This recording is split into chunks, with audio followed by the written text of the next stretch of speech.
Let's get right to the CIA sex scandal and those breaking new details overnight about the veteran FBI agent who took the first investigative steps that would lead to the downfall of CIA Director David Petraeus. ABC's Brian Ross has been tracking the very latest on this story. Brian, good morning. Well, good morning, Amy. The identification of the agent overnight was another piece of the Petraeus case puzzle falling into place. It was last May when Tampa socialite Jill Kelly began to get a series of emails that made her think someone was stalking her and her friend, CIA Director David Petraeus.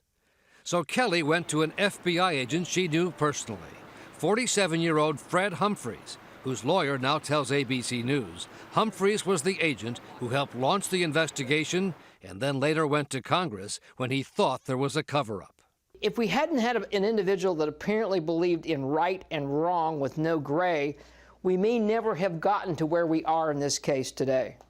The FBI did not tell the White House about Petraeus' affair with his biographer Paula Broadwell until the day after the election, even though agents knew about it a month earlier.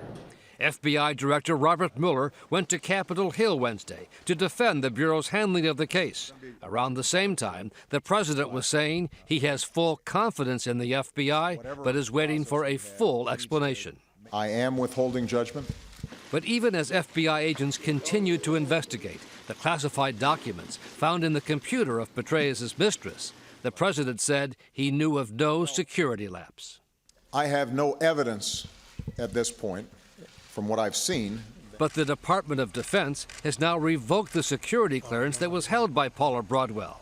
As for the agent, Fred Humphries, his home outside Tampa was dark last night, other than this car racing out of the driveway shortly after ABC News arrived. Sir, ABC News? Adding yet another bit of spice to this soap opera in Tampa, reports that Humphries had sent a picture of himself shirtless to Jill Kelly. His lawyer says that's true, but it was a joke between friends. A photograph taken when Humphries posed next to 2 or 3 firing range dummies that showed only their heads and naked torsos, and he was pretending to be essentially a fourth dummy, his lawyer says, and that he had no romantic connection with Jill Kelly.